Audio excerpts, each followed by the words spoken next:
आप सभी को जय मसीह की। मैं पिता परमेश्वर का धन्यवाद देती हूँ कि मैं आज यहाँ खड़े होकर आप सभी के सामने परमेश्वर के वचन से कुछ बांट सकूँ। आज का जो मेरा टॉपिक है वो हमारे लाइफ की, हमारे डेली रूटीन की एक बहुत ही गंदी आदत है, जो कि मेरे लाइफ में तो वो बहुत ज़्यादा है। क्या आप गेस कर सकते हैं कि वो आदत मेरी कौन सी होगी? आज का जो मेरा टॉपिक है वो है लेजीनेस, आलसपन। वचन में आगे बढ़ने से पहले आइए हम प्रार्थना कर लेंगे। धन्यवाद देती हूँ पिता परमेश्वर, आपके पास आती हूँ, आपको धन्यवाद देती हूँ आज के दिन के लिए पिता परमेश्वर कि आपने जीवितों के मध्य में उपस्थित रखा है पिता परमेश्वर। पिता परमेश्वर, जब मैं आज यहाँ से खड़े होकर आपके वचन में से कुछ बातें करती हूँ पिता परमेश्वर, आप मुझे आशीष दीजिए पिता परमेश्वर। आप मुझ पे रह के मेरे थ्रू बात करने वाले हो सके पिता परमेश्वर। पिता परमेश्वर, जो कुछ भी आज लोग यहाँ से सीख के जाएंगे पिता परमेश्वर, उसमें आपके नाम को महिमा और आदर मिले पिता परमेश्वर। मेरे साथ होइए पिता परमेश्वर। अपने आप को, आज के वचन को आपके हाथों में सौंपती हूँ। और क्या मांगू, मांगने से सब कुछ पहले आपके हाथ में है। आपके मीठे और पवित्र नाम से मांगती हूँ, सुने और दया से ग्रहण करें, आमीन। कोई वचन में से पढ़ लेगा नीति वचन 21 का 25।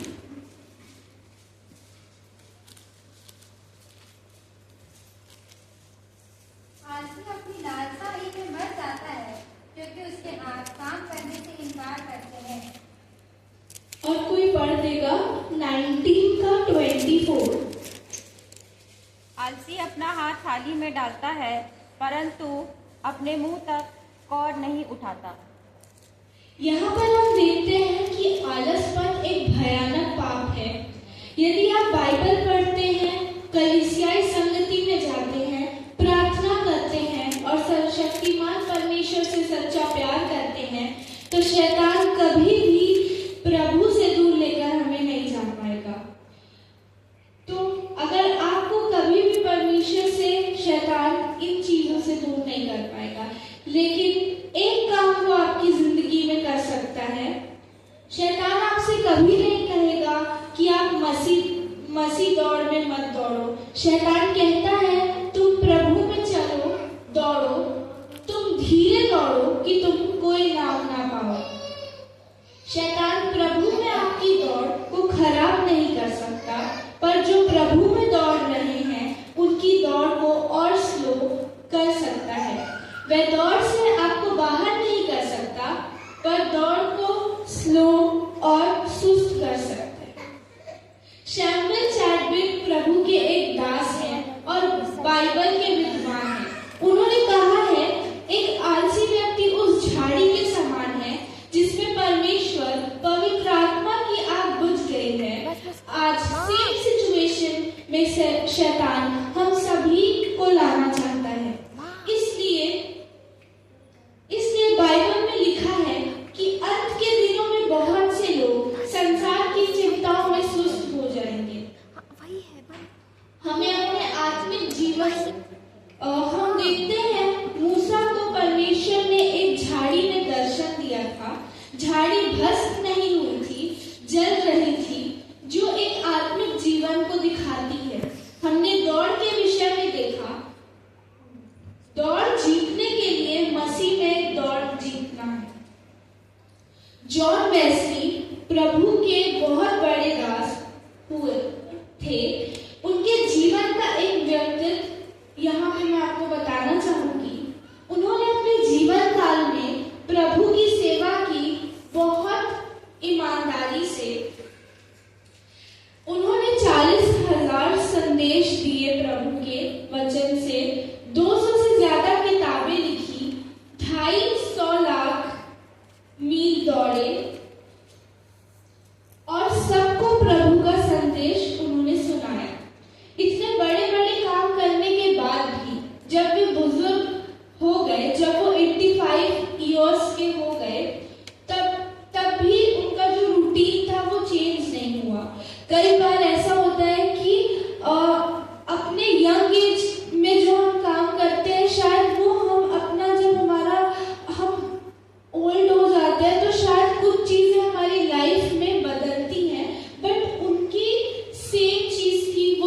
सुबह 5:30 बजे उठकर परमेश्वर की आराधना और स्तुति करते थे और लोगों को वचन सुनाते थे।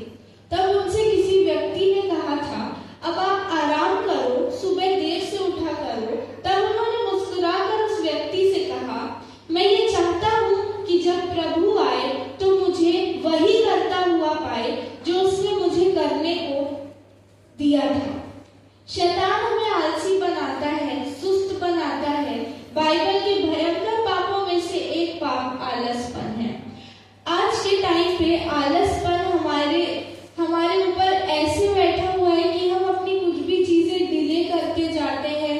और मेरे साथ तो इतना होता है कि मैं बहुत ज्यादा केयरलेस हूँ, मैं बहुत लेजी हूँ। मैं अपनी चीजें बहुत ज्यादा डिले करती हूँ, पोस्टपोन करते जाती हूँ और वो चीज फिर शायद कुछ होती है जो मैं कभी कर भी नहीं पाती हूँ। बाइबल ने आलसपन को एक भयंकर पाप की श्रेणी में रचा है। बाइबल कहती है आलसी व्यक्ति स्वर्ग नहीं जा पाएगा। कोई पढ़ेगा मत्ती रचित सुसमाचार के 25 अध्याय के 1 से 13 तक। तब स्वर्ग का राज्य उन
देखते हैं और 10 कुंवारियों का दृष्टांत हम सभी जानते हैं। इनमें 5 समझदार और 5 मूर्ख कुंवारियां थी और हमें ऐसा बाइबल बताती है कि उनमें से हम अगर उर्दू बाइबल में पढ़ें तो मूर्ख कुंवारियों को आलसी कहा गया है। जिन 5 कुंवारियों को दूल्हा छोड़कर चला गया, उन्होंने कभी व्यभिचार नहीं किया था, वे चोरी नहीं करती थी, झूठ नहीं बोलती थी, मूर्ति पूजा नहीं करती थी, पर वे सुस्त आलसी थी, इसलिए वे स्वर्ग जाने से वंचित रह गए। बाइबल हमें बताती है आलसी व्यक्ति स्वर्ग में नहीं जा पाएगा। स्वर्ग का राज उनका है जो जागते हैं और हर समय तैयार रहते हैं। आगे हम देखेंगे एक और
आंटी। यहाँ पर हम देखते हैं तोड़ों का दृष्टांत। यहाँ पर हमने पढ़ा कि एक मनुष्य परदेश जाते समय अपनी संपत्ति अपने दासों को सौंप देता है। उसने एक को 5 तोड़े, दूसरे को 2 तोड़े और तीसरे को 1 तोड़ा दिया, अर्थात हर एक को उसकी सामर्थ्य के अनुसार दिया और परदेश चला गया। तब जिसे 5 तोड़े मिले थे उसने तुरंत जाकर लेन देन किया और 5 तोड़े और कमा लिए, और जिसे 2 तोड़े मिले थे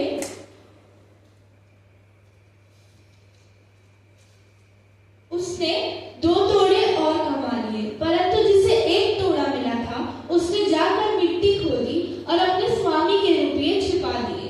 जब उन दासों का स्वामी कुछ दिनों के बाद वापस आता है और उसने उन लोगों का लेखा लेने लगा, तब जिस दास को 5 तोड़े दिए थे उसने 5 और कमाए। उसके स्वामी ने उससे कहा, हे अच्छे और विश्वास योग्य दास, तू थोड़े में संतुष्ट रहा, तुझे बहुत वस्तुओं का अधिकारी बनाऊंगा। जिसे 2 तोड़े मिले थे उसे 2 और कमाए। स्वामी ने उससे भी कहा, अच्छे और विश्वास योग्य दास, तू थोड़ों में विश्वास योग्य रहा, तुझे बहुत वस्तुओं का अधिकारी बनाऊंगा। अपने स्वामी की आनंद में सहभागी हो। जिसे 1 तोड़ा मिला था उसने स्वामी से आकर कहा, हे स्वामी, मैं तुझे जानता था कि तू कठोर मनुष्य है। तू जहां बोता नहीं वहां काटता है, जहां नहीं छींटता वहां से बटोरता है, और मैं डर गया और तेरा तोड़ा जाकर मिट्टी में छिपा दिया। देख, तेरा जो है वह यह है। स्वामी ने उत्तर दिया, हे दुष्ट और आलसी दास, जब तू मुझे जानता था तो तूने वो तोड़ा शरीफों को क्यों नहीं दे दिया? मैं आकर उनसे ब्याज समेत ले लेता। उसने दासों से कहा, इससे यह तोड़ा लेकर उस दास को दे दो जिसके पास 5 तोड़े हैं, क्योंकि जिसके पास है उसे और दिया जाएगा, पर जिसके पास नहीं है उससे वो भी ले लिया जाएगा। इस निकम्मे दास को बाहर के अंधेरे में डाल दो, और जहां रोना और दांत इसे जहां रोना होगा और जहां दांत पीसना होगा। हम में से हर एक को ना कोई तो किसी को ये वरदान मिला है, किसी को चंगाई का वरदान मिला है, किसी को सुसमाचार सुनाने का, किसी को गाने का, और किसी को बहुत सारी आत्माओं को जीतने का वरदान मिला है। पर हम अपने वरदानों के प्रति लापरवाह हो जाते हैं। इस कारण हम परमेश्वर की आशीषें पाने से वंचित हो जाते हैं, क्योंकि हम उस 1 तोड़े वाले दास की कैटेगरी में आकर खड़े हो जाते हैं। पवित्र शास्त्र बाइबल में लिखा है, आलसपन एक भयंकर पाप की श्रेणी में आता है। यह भयंकर पाप है, आप इसे साधारण बात ना समझे। वे सुस्त कुमारियां स्वर्ग से वंचित हो गई।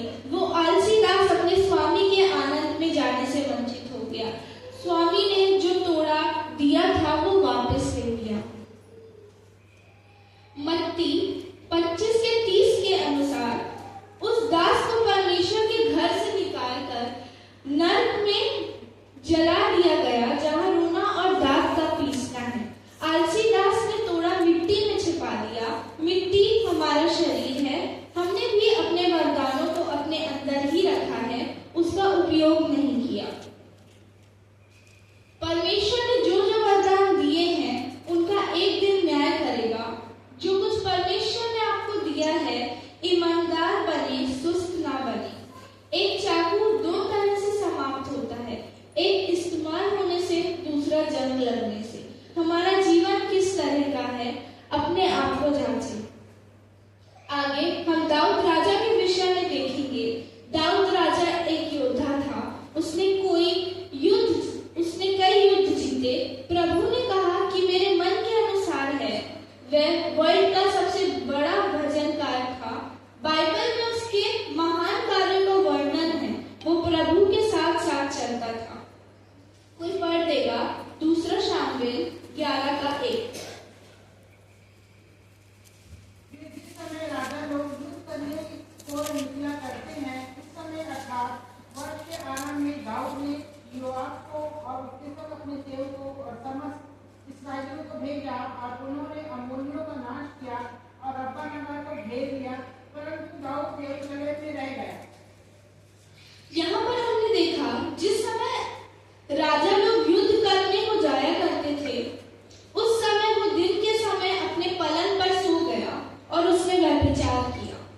एक राजा को एक बड़ा योद्धा को आलसपन ने व्यभिचार करने को मजबूर कर दिया, उसे प्रेरित किया।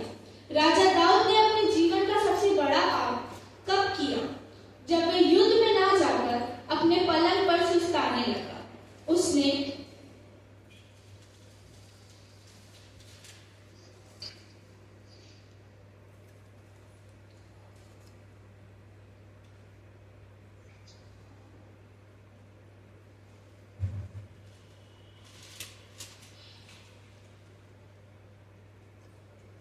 यहाँ पर एक राजा के लिए उसका वॉर बहुत ज्यादा इम्पोर्टेंट होना चाहिए था।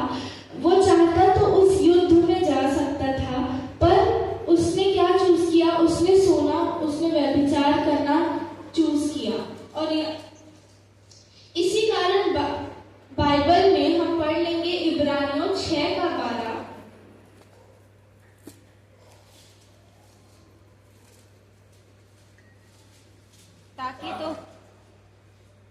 ताकि तुम आलसी हो जाओ, वरन उनका अनुसरण करो जो विश्वास और धीरज के द्वारा प्रतिज्ञाओं के वारिस होते हैं।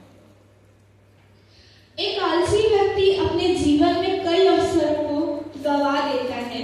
वचन कहता है, लिखा है कि तुम परमेश्वर की आशीषों को नहीं पाए क्योंकि तुम प्रार्थना करने में आलसी, वचन पढ़ने में आलसी, आराधना करने में आलसी, कलीसियाई संगति सहभागिता में आलसी। हमें बहुत सारे टैलेंट्स हैं। अगर मैं यहाँ पे अपनी बात करूँ तो मेरे अंदर भी बहुत सी ऐसी चीजें हैं जो मैं शायद बहुत अच्छे तरीके से कर सकती हूँ, पर मेरा वो डिले करने वाली आदत मुझे आलसी बनाती है। यहाँ पर परमेश्वर ने भी कहा है कि हमारे अंदर हम कभी पार्टी स्किप नहीं करते, पर हम शायद कभी बाइबल पढ़ना स्किप कर देते हैं। हम मेरे साथ तो बहुत होता है कि अगर मेरे को पार्टी में जाना होता है तो मेरे को बहुत एक्साइटमेंट हो जाती है। उस एक्साइटमेंट के चलते मैं शायद बाइबल पढ़ना, प्रार्थना करना भूल जाती हूँ। सबोपदेशक 9:10 में लिखा है, जो काम तुझे मिले उसे पूरी शक्ति से करना। बाइबल बताती है जो परमेश्वर के काम को सुस्ती से करता है वह श्रापित है। आलसपन श्राप को लेकर आता है। गलातियों 6:9 कोई पढ़ देगा?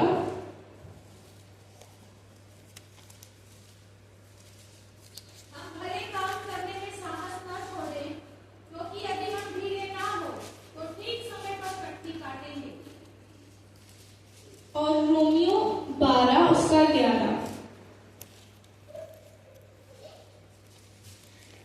प्रयत्न करने में आलसी ना हो, आत्मिक उन्माद से भरे रहो, प्रभु की सेवा करते रहो।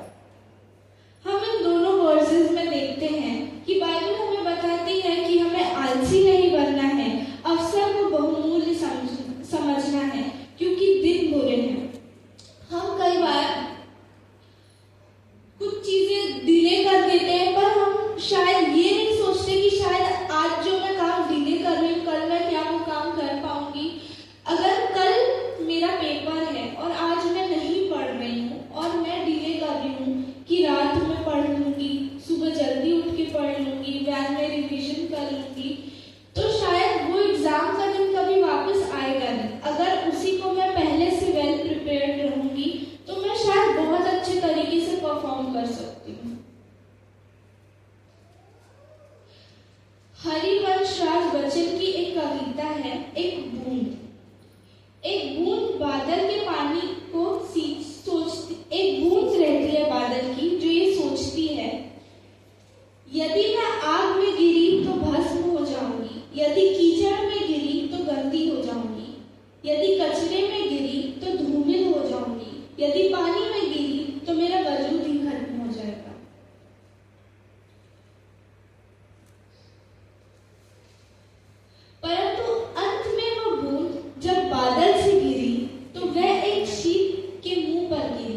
और मोती बनकर चमकने लगी। जो ख्याली पुलाव बनाते रहते हैं वे अपने जीवन में सफल नहीं होते।